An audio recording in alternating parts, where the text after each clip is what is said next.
Aku pernah berpikir bahwa cinta itu sederhana, seperti air sungai yang mengalir tenang di kampung halaman kami di Yogyakarta. Tapi ternyata cinta bisa menjadi badai yang menghancurkan segalanya dalam sekejap. Hari itu, saat Arya mengatakan dia mencintaiku, dunia seolah berhenti berputar, dan kemudian semuanya runtuh ketika dia menikah dengan Adit, saudara kembarku. Namaku Ardi. Aku lahir di sebuah rumah sederhana di pinggiran Yogya, tempat angin sepoi dari sawah hijau selalu membawa aroma tanah basah setelah hujan. Aku dan Adit adalah kembar identik, lahir hanya beda beberapa menit. Sejak kecil, orang-orang sulit membedakan kami. Rambut hitam bergelombang, mata coklat yang dalam, senyum yang sama-sama malu-malu. Tapi di dalam hati, kami berbeda jauh. Adit selalu yang lebih berani, yang mudah bergaul, yang disukai semua orang. Sedangkan aku selalu menyimpan rahasia yang tak pernah kungkap pada siapapun, kecuali pada Arya. Arya datang ke hidup kami saat kami kuliah di universitas yang sama di Yogya. Dia mahasiswa seni, dengan tangan yang selalu ternoda cat dan mata yang penuh mimpi. Kami bertemu di sebuah kai kecil dekat kampus, tempat kopi tubruk disajikan panas dan obrolan malam tak pernah habis. Aku sedang duduk sendirian, membaca buku puisi Pramoedia, ketika dia mendekat. "Boleh gabung?" "Meja lain penuh," katanya sambil tersenyum. Suaranya lembut seperti angin malam di Malioboro. Dari situlah semuanya bermula. Kami sering bertemu, berbagi cerita tentang mimpi, tentang keluarga, tentang masa depan. Arya bercerita tentang ayahnya yang keras, yang mengharapkan dia menjadi insinyur, bukan seniman. Aku mendengarkan dan perlahan aku jatuh cinta. Tapi aku tak berani mengakui. Di Indonesia ini, cinta seperti milikku masih dianggap dosa oleh banyak orang.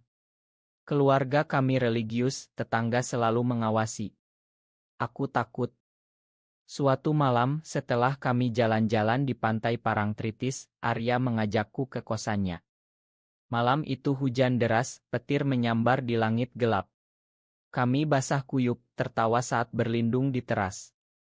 "Ardi," katanya tiba-tiba, suaranya gemetar. Aku harus bilang sesuatu. Hatiku berdegup kencang. Aku tahu apa yang akan dia katakan, karena aku merasakan hal yang sama setiap kali tapanya tertahan terlalu lama padaku. "Aku suka sama kamu. Lebih dari teman." Kata-katanya seperti petir yang menyambar hatiku. Aku terdiam, air mata hampir jatuh. Akhirnya aku balas, "Aku juga, Arya." Sudah lama. Kami berpelukan di tengah hujan dan untuk pertama kalinya aku merasa bebas. Cinta kami rahasia, tapi indah. Kami bertemu diam-diam di sudut-sudut kota yang sepi, di warung makan kecil, atau di kamar kos saat malam larut. Tapi Adit, saudaraku, mulai curiga. Dia sering bertanya, "Kamu akhir-akhir ini sering keluar malam, Di? Sama siapa?" Aku bohong, bilang lagi belajar kelompok. Adit dan Arya juga berteman karena kami sering nongkrong bertiga. Aku tak tahu bahwa Adit diam-diam menyukai Arya juga. Mungkin karena kami kembar, selera kami mirip.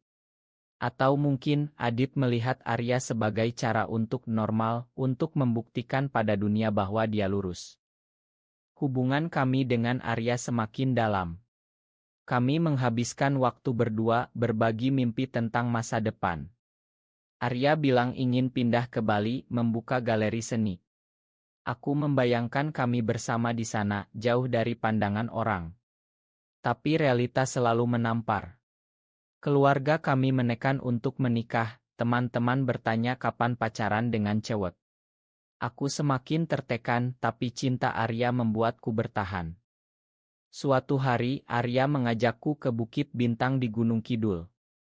Malam itu berbintang terang, angin sejuk. Kami duduk berdampingan, tangan saling genggam.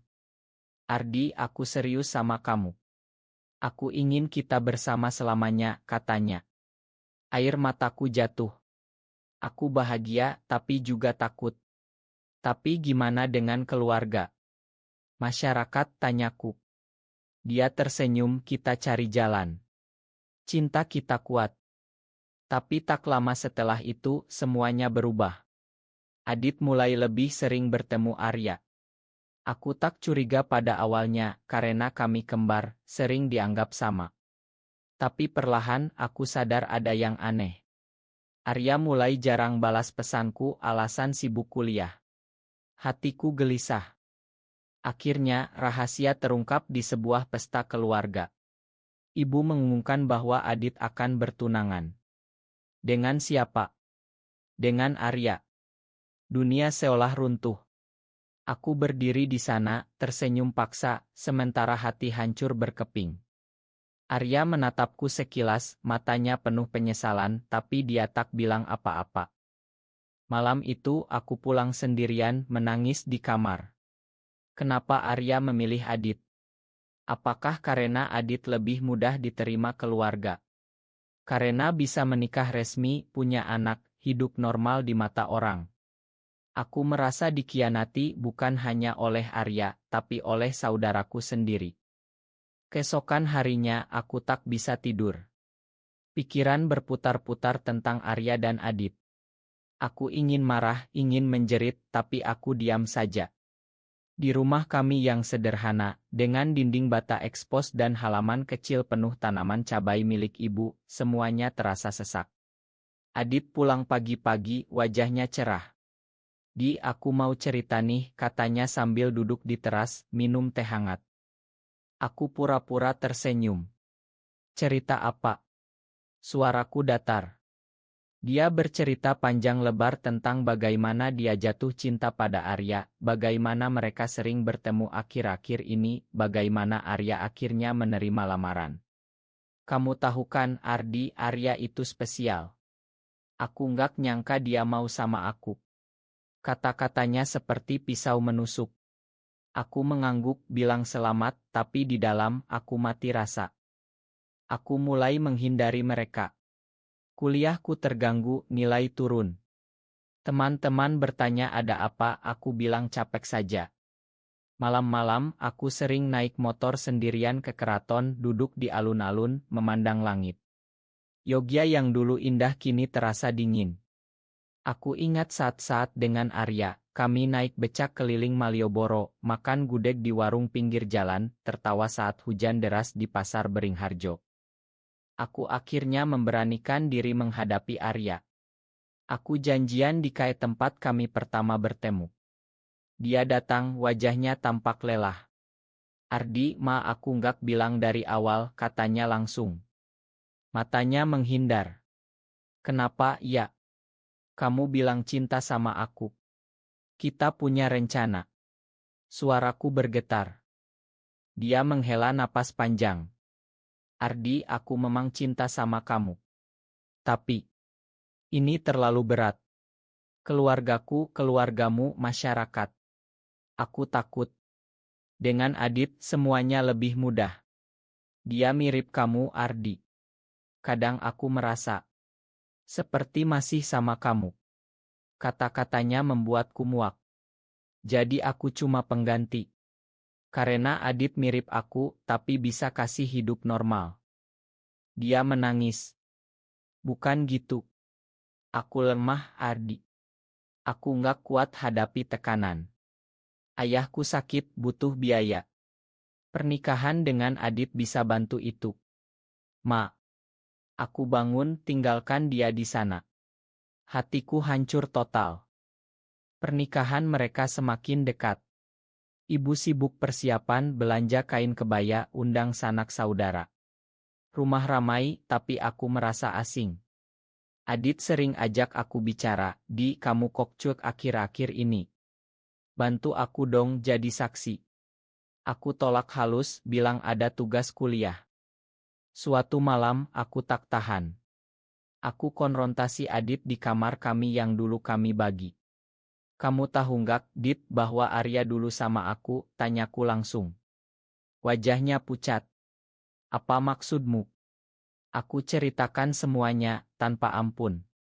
Air mata mengalir. Adit terdiam lama. Ardi. Aku nggak tahu.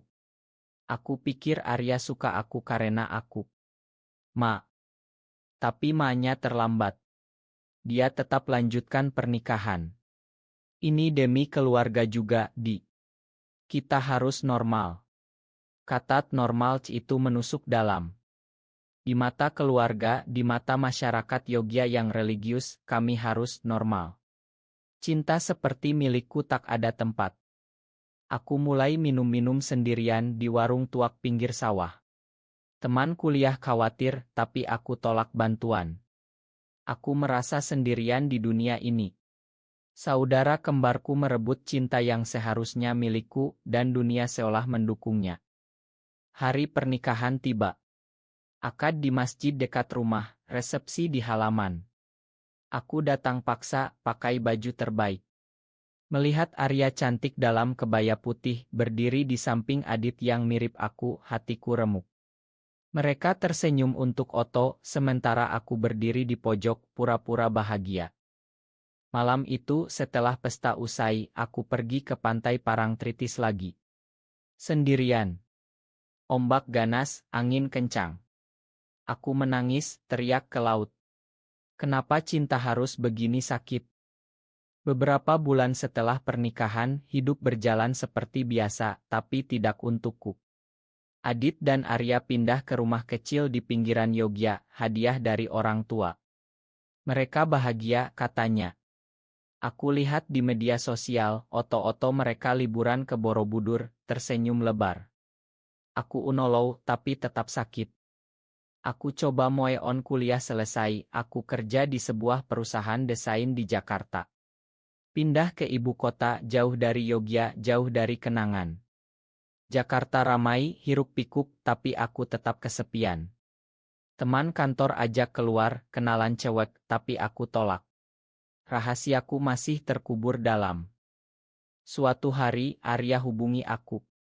Pesan singkat, Ardi, kita bisa ketemu. Aku kangen. Hatiku campur aduk. Aku balas dingin, tapi akhirnya setuju ketemu di sebuah kai di Kemang. Dia datang lebih kurus, mata sembab. Ardi, aku salah besar, katanya langsung. Hidup sama Adit. Gak seperti yang kubayang. Aku masih cinta kamu. Aku tertawa pahit. Sekarang bilang. Setelah nikah, punya hidup baru. Dia cerita panjang. Ternyata pernikahan mereka penuh tekanan.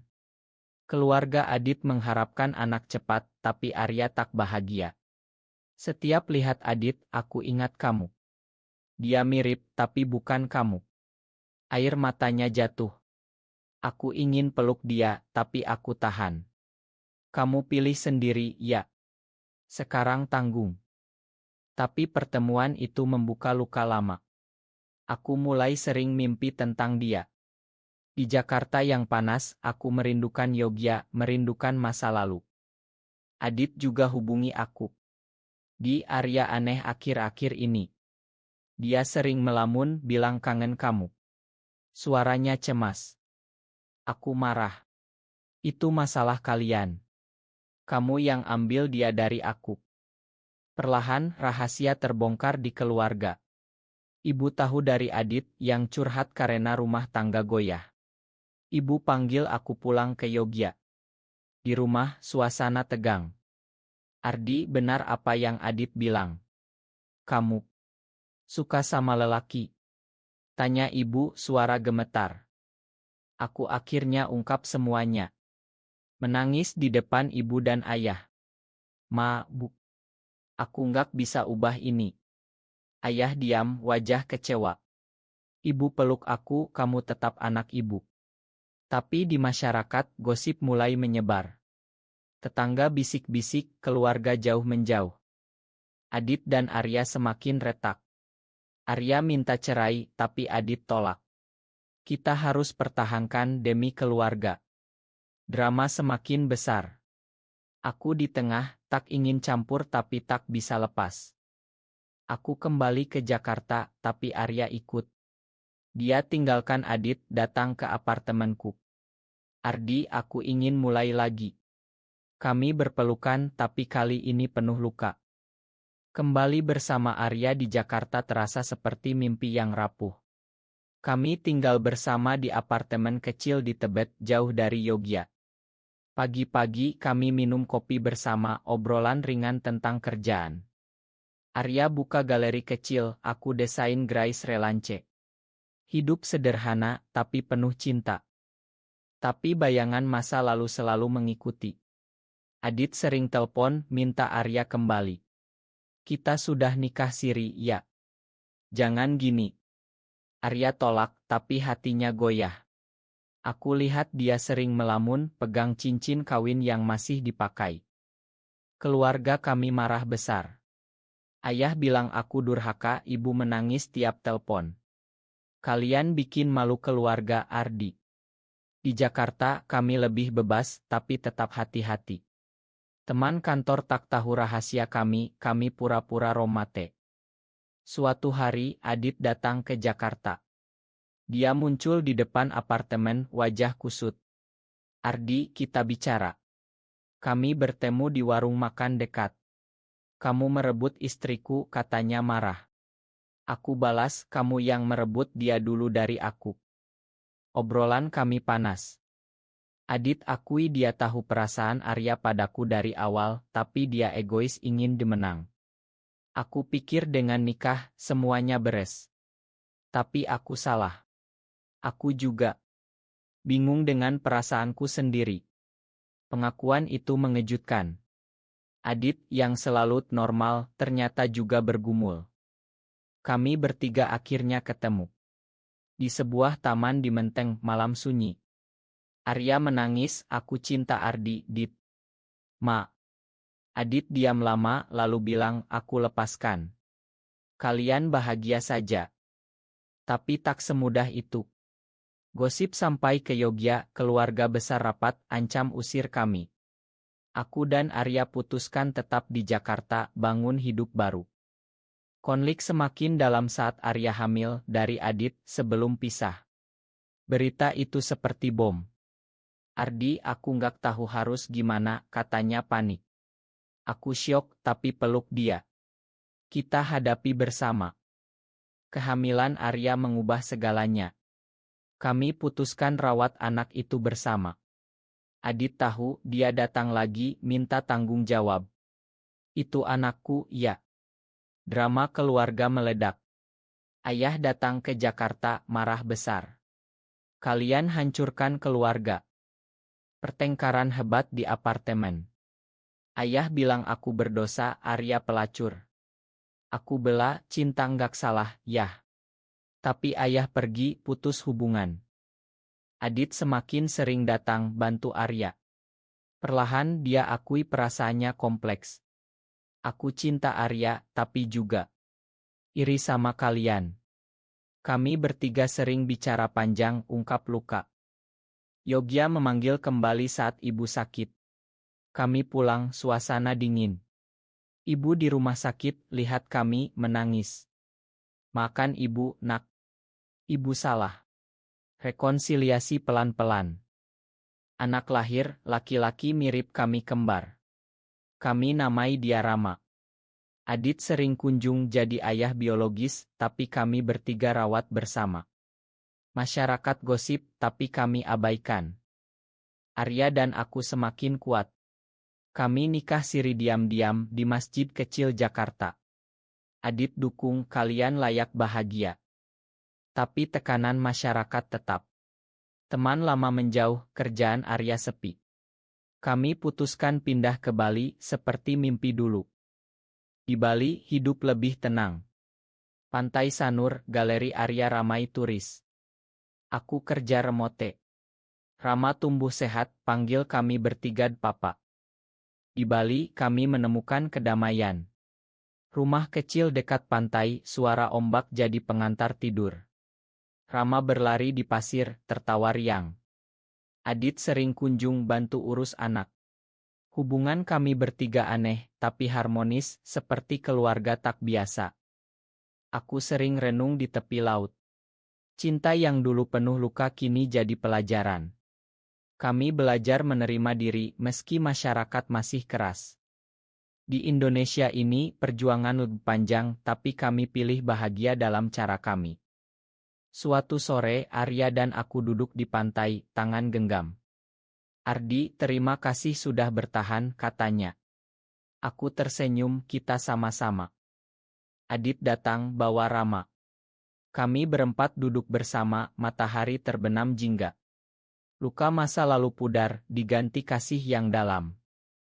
Cinta tak selalu mudah, tapi jika tulus, akan temukan jalan. Kami, dengan segala kekurangan, memilih hidup jujur pada hati. Dan itu cukup.